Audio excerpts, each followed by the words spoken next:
have so far, I've never talked this much about this individual. I've never even watched their show. I forget that they're there unless I see something, some video in which they say something dumb that pops up on social media. So her ratings are going to triple now. Joy Reid, professional Chris Hayes substitute host, apologized not long ago for some homophobic sounding stuff she had in her blog post from forever ago. Now, a lot of it was anger directed at former Florida Governor Charlie Crist, wherein she often referred to him as Miss Charlie, in line with the rumors that Crist is gay, which is that, and can he legislate? She'd even tagged the post literally with gay politicians and not gay politicians. That's how she categorized them. Not kidding. She told him, quote, "Stop pretending, brother. It's okay if you don't go for the ladies," in one post from 2007, and then mocked his marriage as a farce, thereby insulting his wife, to cover up what she said was his gayness, saying that, quote, "I can just see poor Charlie on the honeymoon, ogling the male waiters and thinking to himself, wow, do I actually have to see her naked?"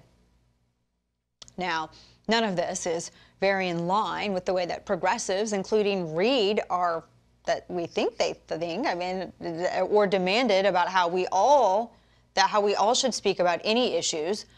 But they will positively get the vapors that I even said the word gayness. I promise you, they'll totally flip out over this. And Reid knows that as well. So when media busted her for these posts, she issued this apology, quote, "As someone who is not a member of the LGBT community, I regret the way I addressed the complex issue," repeatedly addressed it,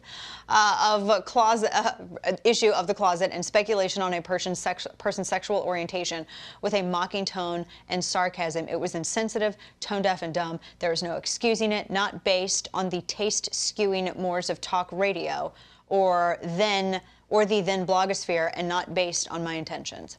But now that she's had a few months to force others to come on her show and apologize for Instagram comments, she's back in full form and ready to blame everyone but herself for her own writings. Now, in another statement to Mediaite, Reid now claims that she didn't even write the post, for which she actually admitted that she wrote the post for, and which other entities actually did some sleuthing and proved that she wrote them.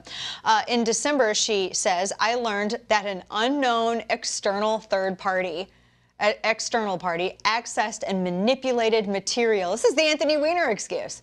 "From my now defunct blog, the Reid Report, to include offensive and hateful references that are fabricated and run counter to my personal beliefs and ideology." But wait, she continues, "I began working with a cybersecurity expert, like OJ was working to find the real killers, who first identified the unauthorized activity, and we notified federal law enforcement officials of the breach. The manipulated material," she writes, "seems to be part of an effort to taint my character with false information that I already admitted to, by distorting a blog that ended a decade ago. Now that the site has been compromised, I can state unequivocally that it does not represent the original entries." She said, is this her? Yeah. She's, oh my gosh, this is the longest statement ever. This is like Shania length. "I hope that whoever corrupted the site recognizes the pain they have caused, not just to me, but to my family and communities that I care deeply about, LGBTQ, immigrants, people of color, and other marginalized groups." So she completely pulled an Anthony Weiner, who also, when I wrote the original story on Anthony Weiner and those photos, he said that it was hacked. I was one of the people that they ended up accusing of hacking, because that's what hackers do, right? That is the dumbest thing I've ever heard. First off, if someone's going to hack your site, they're just going to do damage to your site. No one is psycho enough to go back in time, go back into your posts, and write the things that you already admitted to writing and that other people have proved that you wrote. But whatever. Just own up to it, especially after you already did. Just doesn't make any sense why you're trying to walk away from it now. But maybe, I don't know, should we hold Joy to the same standard that she holds everyone else to? Because it's pretty high. I'm not sure she could get up there.